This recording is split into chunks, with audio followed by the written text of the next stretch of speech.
কাফের বেঈমানেরা সিদ্ধান্ত করলো মুহাম্মদ সাল্লাল্লাহু আলাইহি ওয়াসাল্লামকে মেরে ফেলবে, প্রথম সিদ্ধান্ত। দ্বিতীয় সিদ্ধান্ত করলো যে মাইরা ফালাইলে তো বিশাল গ্যাঞ্জাম লেগে যাইতে পারে, কারণ তার বংশীয় লোকেরা আছে, মারা যাবে না। তাহলে কি করা যায়? তাহলে আজীবন তাকে কারারুদ্ধ করে রাখি। কি করলো? 2 নম্বর সিদ্ধান্ত, আজীবন তাকে কারারুদ্ধ করে রাখেন। তাহলে ঠিক আছে, কারারুদ্ধ করে রাখলাম। আবার এদের মধ্য থেকে কেউ সিদ্ধান্ত করলো আও ইয়াখরুজুকা, তাকে নাগরিকত্ব মক্কা থেকে দূর দূর করে তাড়ায় দেই, মক্কার বাহিরে চলে যাক, এখানে দ্বীনের দাওয়াত দাঈ কাজ করবে মুহাম্মদ। এটা আমরা সহ্য করতে পারবো না। আমরা লাত মানাত উজ্জা 33 কোটি দেবতার পূজা করি। আমরা আমাদের পূজার মধ্যে তারা বাধা দিবে, ঢোল তবলা এটা সারিন্দা নারিন্দা বাজাবো। আমরা বিভিন্ন দেশে সফর করি, মানাত উজ্জা ইয়াগুস ইয়াউক নাসরাদেরকে আইনা মক্কার ভিতরে কাবার ভিতরে রেখেছি। মুহাম্মদ কয় এইগুলা ইবাদত কইরা তোমাদের কোনো লাভ নাই। আল্লাহর ইবাদত করো তোমরা। তিনি হচ্ছেন স্রষ্টা, তিনি আইনদাতা, তিনি বিধানদাতা, তিনি শাসনকর্তা, তিনি হচ্ছেন আল্লাহ। তিনি কে? সবাই বলতে পারেন নাই তিনি কে? তিনি হচ্ছেন আল্লাহ। তিনি চিন্ময়, তিনি অব্যয়, তিনি শাশ্বত, যার কোনো শুরু নাই, যার কোনো শেষ নাই। তিনি কে? তিনি হচ্ছেন আল্লাহ রব্বুল ইজ্জাত ওয়াল জালাল। তার গোলামি করো, ওয়াসজুদু ওয়াকতারিব, তাকেই সিজদা করো, আর তিনার সিজদা করো, আর তিনার নিকটবর্তী তোমরা হয়ে যাও। ফলে তোমাদের সমস্ত সমস্যা সমাধান করে দিবেন কে? ইন্নাল হামদুলিল্লাহি নাহমাদুহু ওয়া নাস্তাঈনুহু ওয়া নাস্তাগফিরুহু ওয়া নু'মিনু বিহি ওয়া নাতাওয়াক্কালু আলাইহি ওয়া নাউযু বিল্লাহি মিন শুরুরি আনফুসিনা ومن سيئات أعمالنا من يهد الله فلا مضل له ومن يضلل فلن تجد له وليا مرشدا ونشهد أن لا إله إلا الله وحده لا شريك له الذي لا ضد له ولا ند له لا مثل له ولا مثيل له لا وزير له ولا كفيل له لا شبه له ولا شبيه له لا ولد له ولا والد له وهو الواحد الفرد الصمد لم يلد ولم يولد ولم يكن له كفوا أحد ونشهد أن سيدنا إيماننا طبيبنا وطبيب أرواحنا محمدا عبد الله ورسوله الذي أرسله بالحق بشيرا ونذيرا وداعيا إلى الله بإذنه وسراجا وقمرا منيرا أما بعد فقد قال الله تعالى في كلامه المجيد وفي فرقانه الحميد يا كاشفة অপরূপ ভরা তোমার স্নেহ মায়া প্রেম প্রীতি ভরা আকাশে বাতাস অপরূপ ধরা স্নেহ মায়া প্রেম প্রীতি ভরা। তুমি আছো সবখানে সবার পাশে, ভালোবাসার অসীম বেশে। তুমি আছো সবখানে সবার পাশে, ভালোবাসার অসীম বেশে। হৃদয়ের শত চাওয়া তোমায় কাছে পাওয়া, হৃদয়ের শত চাওয়া তোমায় কাছে পাওয়া। মানে না কবু গো তোমাকে ছাড়া, এই আকাশে বাতাস অপরূপ ধরা। তোমার স্নেহ মায়া প্রেম প্রীতি ভরা।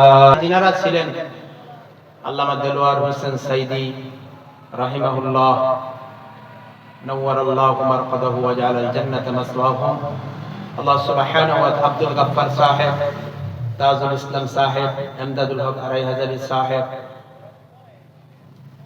আল্লাহ সুবহানাহু রাহমাতুল্লাহি আলাইহিম, আল্লাহ সুবহানাহু ওয়া তাআলা তিনাদের কবরগুলোকে জান্নাতের টুকরা বাগান বানা দেন, বলি আমিন। আজকে বলতে চাই মাপের বিষয় নিয়ে, যে ক্ষমার দৃষ্টি, আমাদের সহিংসতা আমাদেরকে গ্রাস করে ফেলেছে। আমাদের মধ্যে অহিংসতা, আমাদের মধ্যে ভ্রাতৃত্ব, সুনিবিড় সম্পর্ক, ভালোবাসা, সেই পিতা সন্তানের প্রতি ভালোবাসা নাই, স্বামী স্ত্রীর প্রতি ভালোবাসা মহাব্বত শ্রদ্ধা নাই, ভাই ভাইয়ের প্রতি ভালোবাসা নাই, একে অপরের প্রতি একটা সহিংসতায় পরিণত হয়েছে। তার একটাই কারণ হচ্ছে আমরা সত্যিকার অর্থে ইসলাম এবং মুসলমানদের যে আদর্শ, মুসলমানদের যে চরিত্র থাকা দরকার ছিল, সেই থেকে আমাদের পথ অনেক দূরে চলে গেছে। সুতরাং আমাদের অপরের প্রতি ভালোবাসা এবং মাফ করে দেওয়ার যদি মন মানসিকতা থাকে, তাহলে আমাদের সমাজ সুন্দর করা, উদারতা নিয়ে, ভালোবাসা নিয়ে আমরা একে অপরের প্রতি শ্রদ্ধার দৃষ্টিকোণ নিয়ে আগাবো। সহিংসতার দৃষ্টিতে আমরা আগাবো না। অহিংসতা, ভালোবাসা নিয়ে যদি এক ভাই আরেক ভাইয়ের সাথে দীর্ঘদিন কথা বলে না, এখন নামাজের মধ্যে এক কাতারে দাঁড়াইছে, কিন্তু এক কাতারে ভাইয়ের সাথে দাঁড়াইছে, তারপরে এই এখান থেকে যাইয়া আরেকজনের ডিঙ্গাইয়া দুইজন একজনের পরে দাঁড়াইছে, একসাথে ভাই, আপন ভাই নামাজে দাঁড়াইতে চায় না। তাহলে বোঝা গেল বাস্তবিক নামাজ পড়তেছে বটে, কিন্তু নামাজের যেই ফজিলত, নামাজের যেই গুরুত্ব, নামাজের যেই পুরস্কার তার মধ্যে বিদ্যমান থাকার প্রয়োজন ছিল, ওইটা তার মধ্যে নাই। সুতরাং আমরা আজকের আলোচনার মূল থিম হচ্ছে, মূল আলোচ্য বিষয় হচ্ছে মাফ করে দেওয়া একে অপরের প্রতি। কিন্তু রাগ ক্ষোভ আমাদেরকে গ্রাস করে ফেলেছে। কিন্তু রাগ ক্ষোভ তো থাকবে, কিন্তু রাগ ক্ষোভে যেন আমাদের আল্লাহর রাসূলের মধ্যেও কিন্তু রাগের ভাষ্য আছে। রাসূল নিজেও রাগ করেছেন। নবীজি সাল্লাল্লাহু আলাইহি ওয়াসাল্লাম তিনি আমাদের হচ্ছেন আদর্শ, তিনি হচ্ছেন পূত পবিত্র অনুপম চরিত্রের উৎস, উৎকৃষ্ট নমুনা। আল্লাহ রাব্বুল আলামিন জানিয়ে দিলেন, লাকাদ কানা লাকুম ফি রাসূলিল্লাহি উসওয়াতুন হাসানাহ, তোমাদের জন্য গ্রহণযোগ্য মহা উত্তম আদর্শ হতেছে তোমাদের রাসূল। রাসূলের কাছ থেকে তোমরা আদর্শ গ্রহণ করো, তুলনা থেকে নিয়ে কবর পর্যন্ত জীবনের সকল ক্ষেত্রে কোরআন সুন্নাহ হচ্ছে শরীয়তের মাপকাঠি।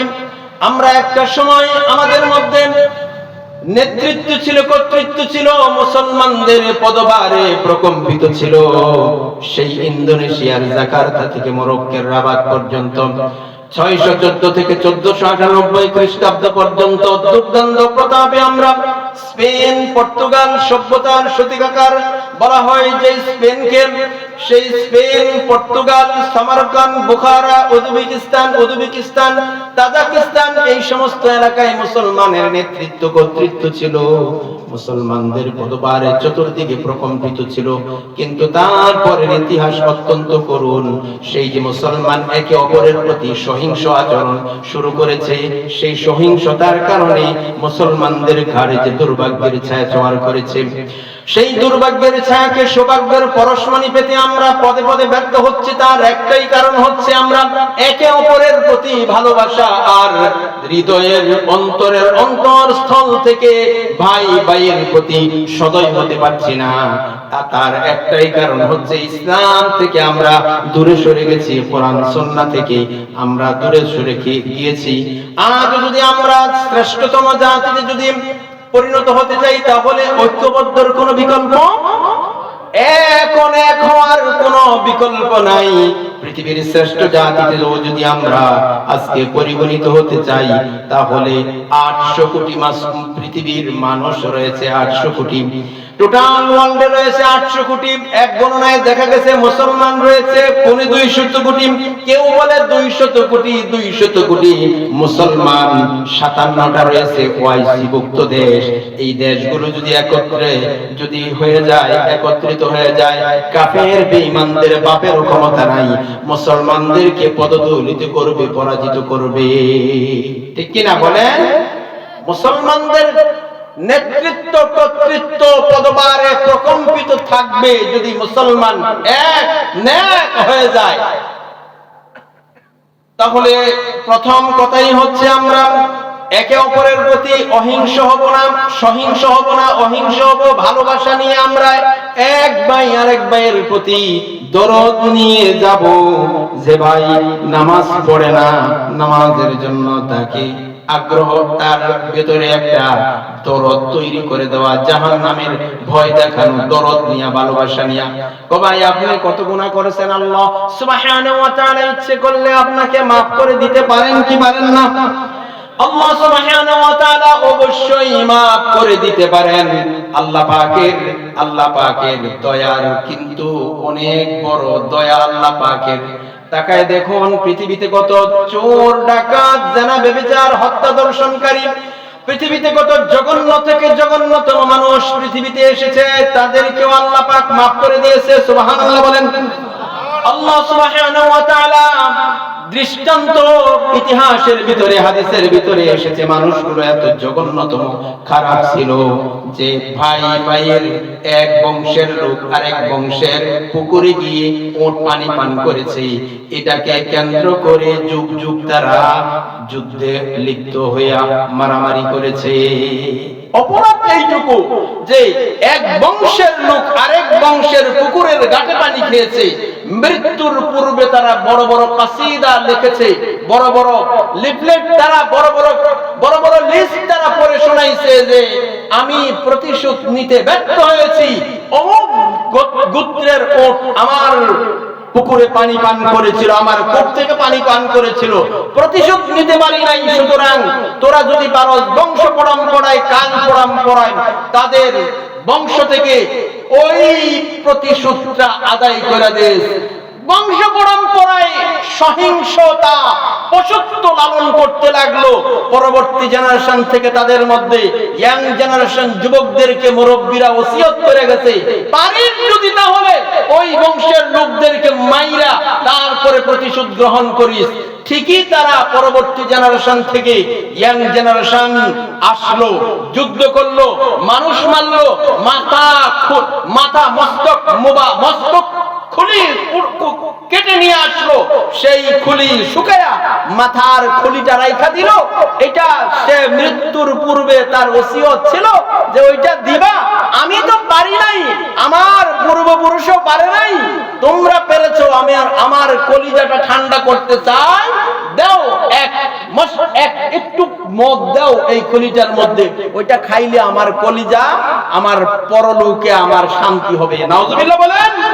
কি হিংস্রতা মানুষের ভিতরে ছিল! আরে এটা কি কোনো কথা হইল? মানুষের খলি দিয়া মদ পান করলে কি কলিজায় শান্তি আসবে? কি ধরনের সহিংসতা তাদের ভিতরে বিরাজমান ছিল! এমনকি রাতের অন্ধকারে যখন লোকগুলো বের হতো, সাথে চাকু থাকতো, সাথে বাবা ছেলের সাথে লেগে গিয়েছে, গভীর রজনীতে ছুরি চালায় দিছে সন্তানের আঘাতে এবার বাবা লুটায় পড়েছে, বাবা মারা গিয়েছে। সকাল বেলায় যখন দেখলো বাবার লাশ মরুভূমিতে পড়ে আছে, সন্তান মনে মনে আবার বলতে শুরু করলো, আরে রাতের অন্ধকারে যে আমি ছুরি চালাইছি, আমার ছুরির আঘাতেই তো আমার বাবা মারা গেছে। কি জঘন্যতম মানুষগুলো সেই জামানায় এসেছিল। আর রাসূল করিম সাল্লাল্লাহু আলাইহি ওয়াসাল্লাম পৃথিবীতে আসলেন। এসে রাসূল করিম সাল্লাল্লাহু আলাইহি ওয়াসাল্লাম তাদেরকে ডাক দিলেন। নবুয়তের তখন ৩য়তম বছর। রাসূল ডাক দিলেন, লাউ কুলতুম কালিমাতান ওয়াহিদাতান তামলিকুনা বিহাল আরাব ওয়া তাদিনু লাকুমুল আজাম আবিল জিজিয়া। একটা যদি কথা তোমরা মানো,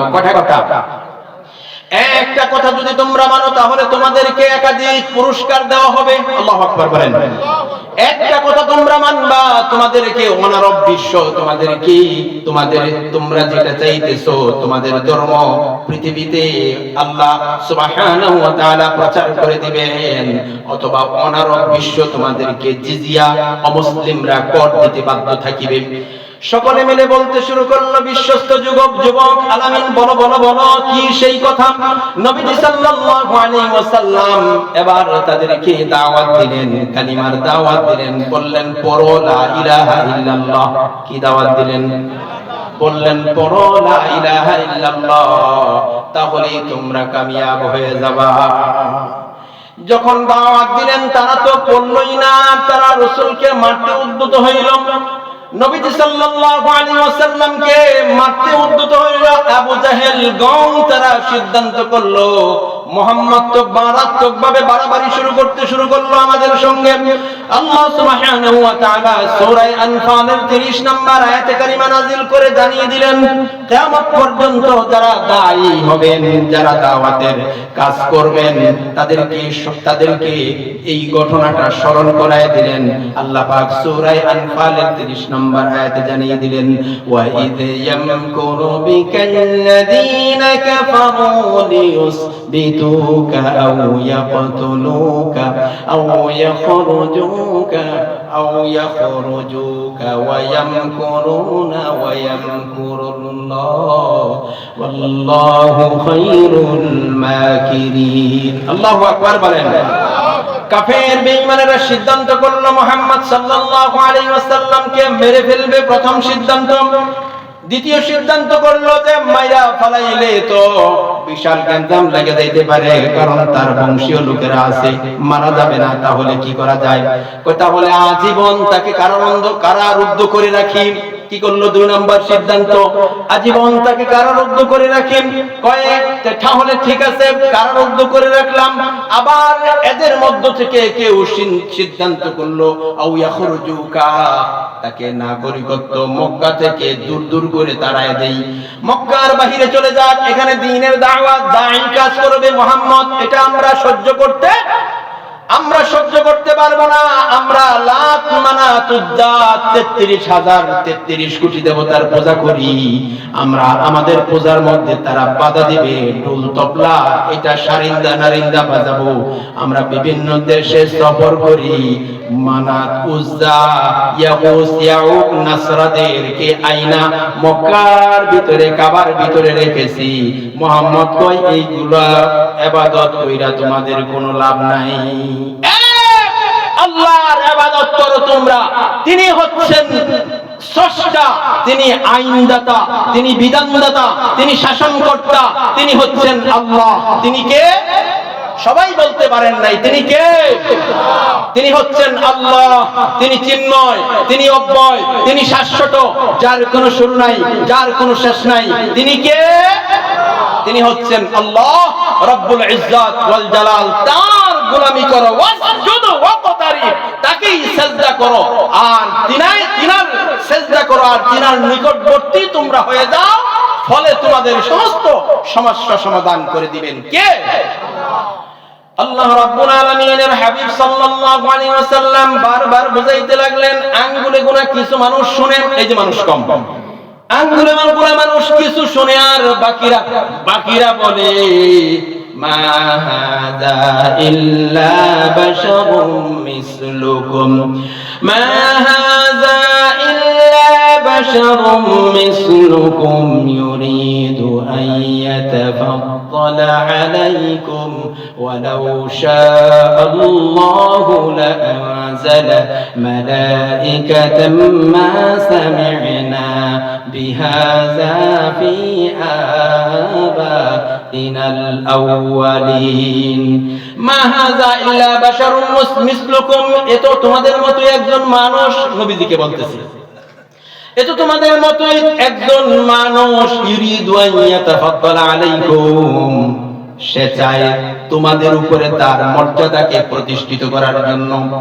ইউরিদু আন ইয়াতাফাদ্দালা আলাইকুম সে চায় তোমাদের উপরে তার মর্যাদাকে প্রতিষ্ঠিত করার জন্য আমরা কোরআন সুন্নাহর দলিল দিয়ে যত কথাই বলি কিছু মানুষ বলে হুজুররা তো এগুলা কই বই হুজুর ঘর আর খায় আছে কাম কি এটি তো কয় হুজুর ঘর খায়া কাম কি রাখছি তো হুজুর এইটাই কোয়ার জন্য মোল্লার দর মসজিদ পর্যন্ত মোল্লাকে জুমিলা হে মসজিদ মে সজদা কে ইজাজত নালায়ক সমঝতি यही ইসলাম কি আজাদ মৌলভী সাহেব মোল্লা সাহেব হুজুর সাহেব আপনি ইমামতি পাইছেন আর ডানে বামে যাওয়ার দরকার নাই আপনি শুধু সোজা কবরের নিচে ওয়াজ করবেন কবরের উপরে যা জমিনের উপরে যা কিছু আছে এইগুলা দেখাশোনা করার জন্য আমরা আছি আপনি শুধু কবরের নিচে আর আসমানের উপরে ওয়াজ করবেন দুনিয়ার কোনো বিষয় নিয়ে আপনারা কথা বলবেন না দুনিয়া দেখার জন্য আমরা আছি দুনিয়া লাগবে নৌকা চলার জন্য যেমন পানি অত্যাবশ্যকীয় দুনিয়াতে চলার জন্য by the people of the people for the people দিয়ে মুসলমান পরিচালিত হবে এটা হতে পারে না বরং খেলাফত ব্যবস্থার তামান্না যদি মুসলমানের অন্তঃকরণে না থাকে তাহলে ঈমান কোন জায়গায় থাকবে আল্লাহই জানে ঠিক কি না বলেন খেলাফতের তামান্না আপনার আকাঙ্ক্ষা থাকতে হবে দেখেছি তো 54 বছর আমি ওই দিকে একটা কথাও বলার ইচ্ছা ছিল না জুমলাই মুতারাজা চলে আসলো একটু টাচ দিতেছি সব বাদ দিলাম আপনাদের নিজস্ব স্বার্থ বড় দুইটা স্বার্থ বাংলাদেশের 92-93% মুসলমানের দেশে দুইটা বড় স্বার্থের কথা বলতেছি 54 বছর এই দেশকে পরিচালনা করেছেন যিনারা একটা স্বাস্থ্য কমিশন করতে পারে নাই একটা শিক্ষা কমিশন করতে পারে নাই বাংলাদেশের শিক্ষা ব্যবস্থা কোন দিকে যাবে এটা কি তিনাদের দায়িত্ব ছিল না কেন হইল না এটার দায়ভার কি তিনাদের উপরে পড়ে না আমার সন্তান আপনার সন্তান কোন দিকে পড়াশোনা করবে এটার দায়িত্ব 54 বছরে তিনাদের উপরে ছিল কি ছিল না বলেন কথা কন না ছিল কি ছিল না তাহলে করলেন না কেন সব দোষ আমাদের সব দোষ আমাদের যাই হোক বলতেছিলাম নবীজি সাল্লাল্লাহু আলাইহি ওয়াসাল্লাম জেলখানায় ঢুকায় দিয়ে তারা 3টা বিল পাস করলো নবীজি ডাক দিলেন বললেন যে তোমরা কল্যাণের দিকে আসো হকের দিকে আসো আল্লাহর কথাগুলো তোমরা মেনে নাও আর তারা বলে এ তো তোমাদের মতোই একজন মানুষ সে চায় তোমাদের উপরে তার মর্যাদাকে প্রতিষ্ঠিত করার জন্য হুজুররা চাই যত দল টল আছে 8টা নাকি এক হইছে আবার এবার আমগর উপরে যাইতে চায় বলে কি বলে না হাই হাই খুব খেয়াল করে আর একটু ইতিহাস বলে দিছে ওইটাও বলার ইচ্ছা ছিল না আমার যদি সমস্ত আলেম একত্রিত এক হয়ে যায় তাহলে কিন্তু ফতোয়া হয়ে যাবে অন্যদিকে ম্যান্ডেট দেওয়া হারাম ফতোয়া কিন্তু আসবে তবে আলেম ওলামাদের দায়িত্বও আছে মসজিদে দাঁড়ায়া গেলাম ইমামের পিছনে আল্লাহু আকবার বইলা ইমাম হিসাবে মসজিদে মানতে আপনার আপত্তি নাই তাহলে নামাজে মানতে আপত্তি নাই সমাজে মানতে আপত্তি থাকবে কেন ঠিক কি না বলো নবীজি দাওয়াত দিলেন আর তারা বলে মা হাযা ইল্লা বাশারুম মিসলুকুম এত তোমাদের মতই একজন মানুষ ইউরিদু আন ইয়াতাফাদ্দালা আলাইকুম সে চায় তোমাদের উপরে তার মর্যাদাকে প্রতিষ্ঠিত করার জন্য ওয়ালাউ শাআল্লাহু লানজালা মালাইকাতাম মা সামি'না বিহাদা ফি আবাইনাল আউয়ালিন আমাদের বাপ দাদা চোদ্দ গোষ্ঠী জিন্দেগিতে এই ধরনের কোনো কথা শুনে নাই যে মানুষ হয় নাকি আবার নবী তাদের ধারণা ছিল মা হাযা ইল্লা বাশারুম মিসলুকুম ইয়াকুলু মিম্মা তাকুলুনা ওয়া ইয়াশরাবুনা মিম্মা তাশরাবুন। ওই নবী তো আমাদের মতো খায়, আবার বাজারে যায়, বিবাহ শাদী করে, ওর সন্তানাদি হয়। নবী আবার এমন হইবে কেন? নবী আবার এমন হইবে কেন? তাদের ধারণা ছিল নবী হবে তিনি হবেন অতি মানব ধরনের। হুজুর যিনি থাকবেন তিনি থাকবেন আলাদা একটা বৈশিষ্ট্যের, ওনার কোয়ালিটি থাকবে ভিন্ন। হুজুর খালি আসমানের উপরে আর জমিনের নিচের কথা বলবে, আর দুনিয়ার কোনো বিষয় হুজুর জানবে না। সুবহানাল্লাহ সুবহানাল্লাহ। ওই যে দাউদ আলাইহিস সালামের জামানার কথা শুনুন। দাউদ আলাইহিস সালামের জাতি যখন সমকামিতে যখন জড়ায় গেল, দাউদ আলাইহিস সালাম গিয়ে বললেন, এই তোমরা এই কাজ করো না, এই কাজ আল্লাহ নিষেধ করেছে, চূড়ান্তভাবে নিষেধ হয়ে গেছে। আল্লাহ তোমাদেরকে এই কাজ করতে নিষেধ করেছে। এখন 17টার বেশি দিন দেশে এই সমকামীর বিল পাস করা হয়েছে। আমাদের দেশে যেমন মাননীয় স্পিকারের রুলের মাধ্যমে, সম্মানিত সংসদ সদস্যদের করতালির মাধ্যমে বিল পাস হয়, ওই দেশে এমন বিল পাস হয় যে নারী নারীকে বিয়ে করবে, পুরুষ পুরুষকে বিয়ে করবে। নাউজুবিল্লাহ বলেন, সবাই বলেন নাউজুবিল্লাহ। ওই লূত আলাইহিস সালামের জামানায় তারা এই অপকর্ম করতে লাগলো। লূত আলাইহিস সালাম বলেন, আতাতুনার রিজালা শাহওয়াতাম মিন দুনিন নিসা। আল্লাহ সুবহানাহু ওয়া তাআলা নারীদেরকে দিয়েছেন, মহিলাদেরকে দিয়েছেন এই ফাংশনের জন্য, তাদেরকে বাদ দিয়ে তোমরা পুরুষদের সাথে এই অপকর্ম যদি তোমরা না ছাড়ো, তোমাদের উপরে আল্লাহর গজব অবশ্যই আসবে। বারবার বুঝাইতে লাগলেন। এইবার ক্বালাল মালাউল্লাযীনা মিন কওমিহিম, লূতের কওমের কিছু আপার লেভেলের হাই সোসাইটির লোকেরা কিছু বলল, এসে বলল, হে লূত, তোমাকে দিয়ে আমাদের কত আশা ছিল, আমাদের কত বড় ভরসা ছিল, আমরা ভাবছিলাম তোমারে দিয়ে অনেক কিছু হইবে। এই যে মামুন যদি খুব কোরআন হাদিসের দলিল দিয়া যদি আলোচনা করে, আপনাদের ইমাম সাহেব যদি খুব আলোচনা করে কোরআন হাদিসের দলিল দিয়ে যে রাষ্ট্র সম্পর্কে আল্লাহ সুবহানাহু ওয়া তাআলা কাদিয়ানীরা কাফের হইল 22 নাম্বার পারার 2 নাম্বার পৃষ্ঠায় খাতামান নবিয়্যিন কয়েকটা 5-6টা হরফ অস্বীকার করার কারণে কাদিয়ানীরা কাফের। কাদিয়ানীরা কি বলেন? কাদিয়ানীরা কাফের। আর হুজুর যদি খুব সুন্দরভাবে ওয়াজ করে যে রাষ্ট্র সম্পর্কে আল্লাহ সুবহানাহু ওয়া তাআলা 252টার বেশি আয়াত কোরআনে কারীমের ভিতরে দিয়েছে। আল্লাহু আকবার বলেন। এতগুলো আয়াত দিয়েছে, আর আপনি যদি বলেন রাষ্ট্র সম্পর্কে ইসলাম কিছু বলে নাই, তাহলে রাসূল করিম সাল্লাল্লাহু আলাইহি ওয়াসাল্লামকে যে আল্লাহ পাক পৃথিবীতে পাঠাইলেন আর পূর্ণাঙ্গ দিন কমপ্লিট ইসলাম দিয়ে পাঠাইলেন, এটা কি কমপ্লিট ইসলাম হইল না ইনকমপ্লিট রয়ে গেল? অপূর্ণ ইসলাম দিয়ে পাঠান নাই। লূত আলাইহিস সালামের আপার লেভেলের এলিট পারসনরা এসে বলতেছে, হে লূত, তোমাকে দিয়ে আমরা কত আশা ভরসা করেছিলাম, তোমাকে দিয়ে দেশ ও জাতির কত মঙ্গল কল্যাণ হবে, এখন থেকে তুমি নিজেও গুল্লাই গেছো, আমাদেরকেও গুল্লাই নিতে চাইতেছো। লূত আলাইহিস সালাম বারবার বোঝাইতে লাগলেন, কিন্তু তারা কোনো কথা শুনলো না। এবার লূত আলাইহিস সালামের লোকেরা, অবাধ্য মানুষগুলো তারা সিদ্ধান্ত করলো যে লূতকে আজকে রাত্রে 12টার পরে মেরে ফেলতে হবে, আর তাকে বাঁচায় রাখা যাবে না। আবহমান কাল থেকে স্বৈর শাসকদের একটা পলিসি ছিল, যারা বিরুদ্ধাচরণ করত তাদেরকে মাইরা ফেলাইতে হবে। নাউজুবিল্লাহ বলেন। রাত্রে 12টার পরে মেরে ফেলার সিদ্ধান্ত নিয়েছে। আল্লাহ সুবহানাহু ওয়া তাআলা পরিকল্পনা গ্রহণ করেছে। পাঠাইলেন জিবরাইল আলাইহিস সালামকে, সাথে পাঠাইলেন মিকাইল আলাইহিস সালামকে। তিনারা এসেছেন প্রথম ইব্রাহিম আলাইহিস সালামের বাড়িতে ফিলিস্তিনিতে এসে ইব্রাহিম আলাইহিস সালামকে সালাম করলেন। ইব্রাহিম আলাইহিস সালাম মেহমানদারি করতে খুব পছন্দ করতেন। বিইজরিন হানিজ, একটা কচি গরুর বাচ্চা বোনাও করলেন। কচি গরুর বাচ্চা বোনাও করে এবার ইব্রাহিম আলাইহিস সালাম, জিবরাইল আর মিকাইল অনিন্দ সুন্দর রূপের পরে পিরামিড দুইজন কিশোরের সামনে হাজির করে দিলেন। কিন্তু ইব্রাহিম আলাইহিস সালাম জানেন না যে এরা এখনো বুঝতে পারেন নাই যে এরা জিবরাইল আলাইহিস সালাম আর মিকাইল আলাইহিস সালাম।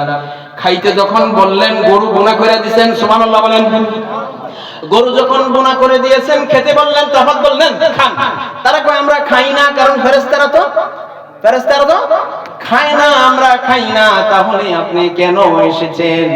কি কারণে আপনারা এখানে এসেছেন? কয় আমি হলাম ফেরেশতা জিবরাইল আলাইহিস সালাম, আর ইনি হলেন আমার ভাই মিকাইল। আল্লাহু আকবার। তাহলে আপনারা কেন আসছেন? বলেন। কয় আজকে রাত্রে 12টার পরে লূত আলাইহিস সালামের সাথীরা, লূত আলাইহিস সালামের উম্মতেরা তারা সিদ্ধান্ত গ্রহণ করেছে লূত আলাইহিস সালাম দ্বীনের দাওয়াত দেয়, তাকে মাইরা ফেলার, মেরে ফেলবে, তারা সিদ্ধান্ত গ্রহণ করেছে। আর আল্লাহ সুবহানাহু ওয়া তাআলাও পরিকল্পনা করেছে তাদের সিদ্ধান্ত বাস্তবায়ন হওয়ার আগেই আল্লাহ পাক ওই জাতিকে ধ্বংস করে দিবেন। আল্লাহু আকবার বলেন। পৃথিবীতে সব সময় তাই হয়েছে। ওদের যত ধরনের ষড়যন্ত্র আছে মুসলমানের বিপক্ষে, যত ধরনের ষড়যন্ত্র আছে, সমস্ত ষড়যন্ত্রকে বাস্তবায়ন হওয়ার পূর্বেই তাদেরকে নস্যাৎ করে দিয়েছেন কে? আওয়াজ করে বলেন কে? সে আল্লাহ সুবহানাহু ওয়া তাআলা ফেরেশতা জিবরাইল আর মিকাইলকে পাঠাইলেন, এবার খাইলেন না।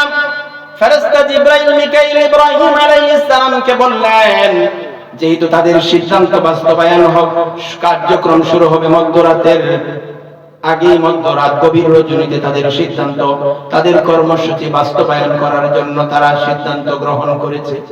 আমরা চলে যাই, রাত্র হয়ে গেছে গভীর, তারা চলে গেল। মিকাইল আর ফেরেশতা জিবরাইল চলে গেলেন, লূত আলাইহিস সালামের বাড়িতে প্রবেশ করলেন। লূতের বিবিও হারামি, নবীর বিবি। চিন্তা করছেন, নবীর বিবি গিয়ে খবর দিছে, ওই তার সাঙ্গু পাঙ্গু যারা আছে সবাইকে কইতেছে, আহারে আমার স্বামীর কাছে কিশোর অনিন্দ সুন্দর রূপের পিরামিড দুইজন যুবক আসছে, তরুণ আসছে, তোমরা যেটা তামান্না করতেছো, আকাঙ্ক্ষা করতেছো, ওই জিনিস আমার বাড়িতে আসছে, তোর চলো যাই আমরা লূতের বাড়িতে। লূত আলাইহিস সালামের বাড়িতে আসছে। আয়েশা তারা বেড়ার ওই আওতা বেড়ার ফাঁক দিয়ে তাকায়, দেখে যে আহারে এত সুন্দর যুবক জিন্দেগিতে দেখি নাই। লূত আলাইহিস সালামকে বললেন, এই মেহমান আসছে, মেহমানদেরকে আমাদের হাতে তুলে দাও। নাউজুবিল্লাহ বলেন, সবাই বলেন নাউজুবিল্লাহ। আবার তারা বলতেছে যে আরে আমরা তো এইটাই চাই। লূত আলাইহিস সালাম বললেন, আমার বাড়িতে বাড়িতে মেয়েরা আছে, তাদেরকে বিয়ে করে নিয়ে তোমাদের ডিমান্ডকে এটাকে পুরা করো। কিন্তু তারা কোনো কথা শুনলো না। তারা বলল যে আমরা কি চাই তুমি জানো, সুতরাং এদের কি আমাদের হাতে তুলে দাও। লূত আলাইহিস সালাম দরজার কাছে আসলেন, এসে বারবার হাত জোর করে বললেন। ওই শয়তানগুলো বলল যে না, লূত এমনিতে এদেরকে দিবে না, বরং ওদেরকে জোর করে নিয়ে আমরা বলাৎকার করব, এদের উপরে চরিতার্থ ভোগ বিলাস করব। নাউজুবিল্লাহ বলেন। আহারে লূত আলাইহিস সালাম বললেন, এত সুন্দর মেহমান আমার বাড়িতে এসেছে, এদেরকে যদি আজকে নিয়ে তারা বলাৎকার করে তাহলে তো আমার মরে যাওয়াই ভালো। তারা দরজা ভেঙে, গেট ভেঙে ভিতরে ঢুকতে শুরু করলো। এবার সাথে দুইজন তরুণ কিশোর ফেরেশতা জিবরাইল আর মিকাইল লূত আলাইহিস সালামকে ডাক দিয়া বললেন, ইয়া লূত লা তাখাফ ইন্নী জিবরাইল ওয়া আতা মিকাইল। আল্লাহু আকবার বলেন, আল্লাহু আকবার। আরে লূত আলাইহিস সালাম, আপনি ভয় পাবেন না, আমি হলাম জিবরাইল, আর ইনি হলেন আমার ভাই মিকাইল। ওরা আমাদেরকে কিছু করতে পারবে না, ওরা কিছু আমাদেরকে করতে পারবে না। শেষবারের মতো আমরা তাদেরকে বাজিয়ে নিলাম। তবে হ্যাঁ, আপনি রাত 12টার পূর্বে এই ডেঞ্জারাস এরিয়া পরিত্যাগ করুন, আপনি চলে যান নিরাপদ দূরত্বে। ইন্না ইমরাআতাকা কানাত মিনাল গাবিরিন, কিন্তু আপনার বেগম রে কিন্তু নিয়েন না। কাফের বেঈমানদের যেই পরিণতি হয়েছে, আপনার বেগমের সেই পরিণতি হবে। লূত আলাইহিস সালাম তার সাথী সঙ্গী নিয়ে চলে গেল। লূত আলাইহিস সালাম সাথী সঙ্গী নিয়ে চলে গেল, বেগমরে রাইখাই চলে গেল।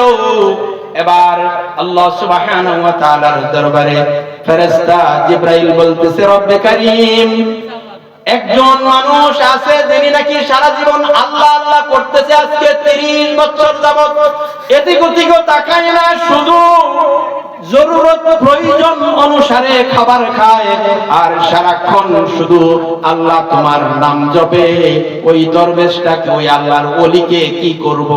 আল্লাহ সুবহানাহু ওয়া তাআলা ফেরেশতাকে বলে দিলেন, জমিনটা যখন টান দিয়া মেঘের উপরে নিয়ে গেলেন, আল্লাহু আকবার বলেন। ফেরেশতা জিবরাইল মিকাইল ধরলেন এক পাশে, আর ফেরেশতা জিবরাইল ধরলেন এক পাশে। পুরা এই 200 বর্গ মাইল এলাকাটাকে টান দিয়ে মেঘের উপরে নিয়ে গেলেন। তার পূর্বে পাথরের বৃষ্টি বর্ষণ হয়েছে, শের শের মন মন টন টন কয় টন টন পাথরগুলা ওই আল্লাহর ওলির মাথায় ফেলা। এবার জমিনটা যখন উপরে নিয়েছে, এই উপরে জমিনটা উপর কইরা ওই আল্লাহর ওলির মাথার উপরে ফালা, কারণ আজীবন সে আল্লাহ আল্লাহ করেছে। মানুষগুলো যে জাহান্নামের দিকে যাইতেছে, এই ব্যাপারে বিন্দু মাত্র ভ্রুক্ষেপ করে নাই। আল্লাহ পাক জানিয়ে দিলেন, واتقوا فتنة لا تصيبن الذين ظلموا منكم خاصة। শরম করো, বেঁচে থাকো সেই সমস্ত মুসিবত থেকে, যেই সমস্ত মুসিবত শুধু মুসিবতের কারণ যারা, তারাই নিপতিত হবে না। যারা মুখ বুঝে সহ্য করবে, এদেরকেও মুসিবত এসে ধরবে। রাসূল জানিয়ে দিলেন ঈমানের তকওয়ার কথা, বললেন ফামান জাহাদাহুম বিয়াদিহি ফাহুয়া মুমিন ওয়া মান জাহাদাহুম বিলিসানিহি ফাহুয়া মুমিন ওয়া মান জাহাদাহুম বিকলবিহি ফাহুয়া মুমিন ওয়া লাইসা ওয়ারা'a যালিকা মিনাল ঈমানি হাব্বাতুহু খারদালিন। আল্লাহু আকবার বলেন। আমার বন্ধুগণ, নবীজি সাল্লাল্লাহু আলাইহি ওয়াসাল্লাম জানিয়ে দিলেন, এক নম্বরের মুমিনের কোয়ালিটি হচ্ছে হাত দিয়ে অন্যায়কে বন্ধ করে দিবে। আল্লাহু আকবার। এক নম্বরের মুমিন, দুই নম্বরের মুমিন, দ্বিতীয় শ্রেণীর মুমিন হচ্ছে সে মুখ দিয়ে বলিষ্ঠ কণ্ঠস্বর উঁচু রাখবে। তৃতীয় নাম্বার হচ্ছে মনে মনে ঘৃণা করবে, মনে মনে ঘৃণা করবে। এরপরে আর কোন ঈমানের কাতার নাই, সিরিয়াল নাই। সুতরাং নবীজি সাল্লাল্লাহু আলাইহি ওয়াসাল্লাম ঈমানের তকওয়া, ঈমানের দাওয়াত দিয়ে দিলেন, বললেন তোমরা যদি একটি কথা মেনে নাও, তোমরা পুরস্কার পাবে। আর তারা এসে রাসূলকে কারাবন্দী করে দিল নবুয়তের 7ম বছর থেকে 10ম বছর পর্যন্ত। নবীজি কিন্তু দাওয়াত ছেড়ে দিয়ে রাসূল এবার বসে থাকেন নাই, যে দাওয়াত দিতে গিয়েছে মানুষ মানে না, জেলখানায় ঢুকাই দিয়েছে। তারপরে রাসূল করিম সাল্লাল্লাহু আলাইহি ওয়াসাল্লাম দাওয়াত দিতে ক্ষান্ত হন নাই। রাসূল করিম সাল্লাল্লাহু আলাইহি ওয়াসাল্লাম দাওয়াত দিতে শুরু করলেন। আবার জেলখানা থেকে 10ম বছরে মুক্তি পেলেন। এবার তাদেরকে ডাক দিয়ে বলে দিলেন, وقالوا ما هي إلا حياتنا الدنيا نموت ونحيا وما يهلكنا إلا الدهر। তাদেরকে যখন দাওয়াত দেওয়া হইল, তারা বলল, আরে আমরা মরে যাব, পচে যাব, হাড্ডি গুড্ডি মাটির সাথে মিশে যাবে, তারপরে আমাদেরকে কে জিন্দা করবে? পরকালীন জিন্দেগিতে যে আল্লাহর দরবারে জিন্দা হতে হবে, এই ব্যাপারে তারা অস্বীকৃতি জানাতে শুরু করলো। তারা বলল, আইযা মিতনা ওয়া কুন্না আইযা মিতনা ওয়া কুন্না তুরাবান যালিকা রাজউম বাঈদ। আমরা মরে যাব, মাটির সঙ্গে মিশে যাব, তারপরে আমাদেরকে কে জিন্দা করবে? আল্লাহ সুবহানাহু ওয়া তাআলা বলেন, অবশ্যই আমাদেরকে জিন্দা করা হবে। আমাদেরকে জিন্দা করবেন কে? পরকালে কে জিন্দা করবেন? আল্লাহ রাব্বুল আলামিন বলেন, আল্লাহুল্লাযী রাফা'আস সামাওয়াতি বিগাইরি আমাদিন তারাউনাহা সুম্মা ইসতাওয়া আলাল আরশ। আল্লাহু আকবার। সে আল্লাহ রাব্বুল আলামিন যিনি দৃশ্যমান স্তম্ভ ছাড়া বিশাল আকাশটাকে তৈরি করে রেখেছেন, বিশাল জমিনটাকে যিনি তৈরি করে রেখেছেন, এত বড় আকাশ জমিন তৈরি যিনি করেছেন, তিনি কি আবার তোমাদেরকে আবার পুনরুজ্জীবিত করতে পারবেন না? আল্লাহ সুবহানাহু ওয়া তাআলা বলেন, আআনতুম আশাদ্দু খালকান আমিস সামাউ বানাহা। এই মানব সকল, তোমাদেরকে বানানো বেশি কঠিন না বিশাল আকাশটাকে বড় এত বড় বিশাল আকাশটা বানানো বেশি কঠিন। কোনটা বানানো বেশি কঠিন? বিশাল আকাশ আল্লাহ পাক বানাইছেন। কত বড় আকাশ, বিজ্ঞানীরা বৈজ্ঞানিক কুল কিনারা পায় নাই, এত বড় বিশাল আকাশ বানাইছে, জমিন বানাইছে। এই সব ব্যাপারে যারা একটু সুপ্ত প্রতিভা জাগ্রত করতে চায় তাদের সম্পর্কে আল্লাহ রাব্বুল আলামিন বলেন, ইন্না ফি খালকিস সামাওয়াতি ওয়াল আরদি ওয়া ইখতিলাফিল লাইলি ওয়ান নাহার লাআয়াতিন লিউলিল আলবাব। নিশ্চয় আকাশ সৃষ্টি আর জমিন সৃষ্টির ব্যাপারে, রাত দিনের পরিবর্তনের ব্যাপারে যারা চিন্তাশীল আর যারা গবেষণা করে তাদের জন্য নিদর্শন অবশ্যই রব্বে কারীম রেখে দিয়েছেন। আর কি? ওয়াল ফুলকিল্লাতী তাজরি ফিল বাহরি বিমা ইয়ানফাউন নাস। সমুদ্রের ভিতরে যে জাহাজগুলি চলাচল করে, এইগুলো দেখে আকাশ জমিন দেখার পরে তাদের ভিতরে নিশ্চয়ই একটা সুপ্ত প্রতিভায় প্রশ্ন জাগে, এর পিছনে একজন আছেন, তিনি হচ্ছেন কে? আওয়াজ করে বলুন, তিনি কে? আল্লাহ রাব্বুল আলামিন আবার বলেন, আল্লাযীনা ইয়াযকুরুনাল্লাহা কিয়ামান ওয়া কুউদান ওয়া আলা জুনুবিহিম ওয়া ইয়াতাফাক্কারুনা ফি খালকিস সামাওয়াতি ওয়াল আরদ। আল্লাহু আকবার বলেন। যারা চিন্তাশীল গবেষণা করে অনেক কিছু বোঝা যায়। চিন্তা করলেই কিন্তু মাথার ভিতরে সামান্য একটা ছোট্ট জিনিস নিয়েও যদি চিন্তা করেন। বার্টন রাসেলকে প্রশ্ন করা হয়েছিল, সে প্রশ্ন করেছিল স্রষ্টার স্রষ্টা কে? আরেকজন বৈজ্ঞানিক তাকে প্রশ্ন করেছিল স্রষ্টার কোন সৃষ্টির স্রষ্টা নাই, আগে তুমি সৃষ্টি চিন্তা করো। এক কণা লবণ বলেন তো, লবণ আছে না? এক কণা লবণের ভিতরে কি পরিমাণ কেলাস থাকে, উপাদান থাকে। এই উপাদানগুলো যদি তৈরি করতে চায়, আবিষ্কার করতে চায়, বের করতে চায়, তাহলে তুমি যে বার্টন রাসেল বলেছো স্রষ্টার স্রষ্টাকে, তোমার মতো বার্টন রাসেলের 1000 বার্টন রাসেলের মস্তিষ্কের প্রয়োজন হবে। আল্লাহু আকবার বলেন। যে তোমার মতো বার্টন রাসেলের 1000 বার্টন রাসেলের মস্তিষ্ক লাগবে এক কণা লবণের ভিতরে কি উপাদান আছে সেটা তৈরি করতে। সুতরাং তুমি প্রশ্ন করতেছো স্রষ্টার স্রষ্টাকে, স্রষ্টার কোন স্রষ্টা নাই। স্রষ্টায় হচ্ছে আল্লাহ। তিনি ছিলেন, তিনি আছেন, তিনি থাকবেন, তিনি অব্যয়, তিনি অক্ষয়, তিনি শাশ্বত, যার কোনো শুরু নাই, যার কোনো শেষ নাই। তিনি হচ্ছেন আল্লাহ রাব্বুল আলামিন। তিনি কে? আওয়াজ করে বলুন, তিনি কে? আল্লাহ রাব্বুল আলামিন বলতেছেন, আল্লাযীনা ইয়াযকুরুনাল্লাহা কিয়ামান ওয়া কুউদান ওয়া আলা জুনুবিহিম ওয়া ইয়াতাফাক্কারুনা ফি খালকিস সামাওয়াতি ওয়াল আরদ। আল্লাহু আকবার বলেন। যারা নাকি চিন্তাশীল, যারা চিন্তা করেন, রাসূল জানিয়েছেন তাফাক্কারু ফি খালকিল্লাহ, তাফাক্কারু ফিল্লাহ ওয়া লা তাতাফাক্কারু ফি খালকিল্লাহ। আল্লাহর গবেষণা, আল্লাহর সৃষ্টি নিয়ে গবেষণা করো, আল্লাহকে নিয়ে গবেষণা করার, চিন্তা করার কোনো দরকার নাই। আল্লাহ পাক বলেন, যারা চিন্তাশীল গবেষণা করে, চিন্তাশীল যারা, তারা দাঁড়ানো অবস্থায়, বসা অবস্থায়, রাত দিনের পরিবর্তন, মানব সৃষ্টি সবকিছু চিন্তা ভাবনা করে বলে, রব্বানা, আয় আমার প্রতিপালক, ও আমার প্রতিপালক, আয় আল্লাহ, মা খালাকতা হাযা বাতিলা। এইসবের কোনো কিছুই তুমি নিরর্থক ভাবে বানাও নাই। নিরর্থক কিন্তু কিছুই বানাই না।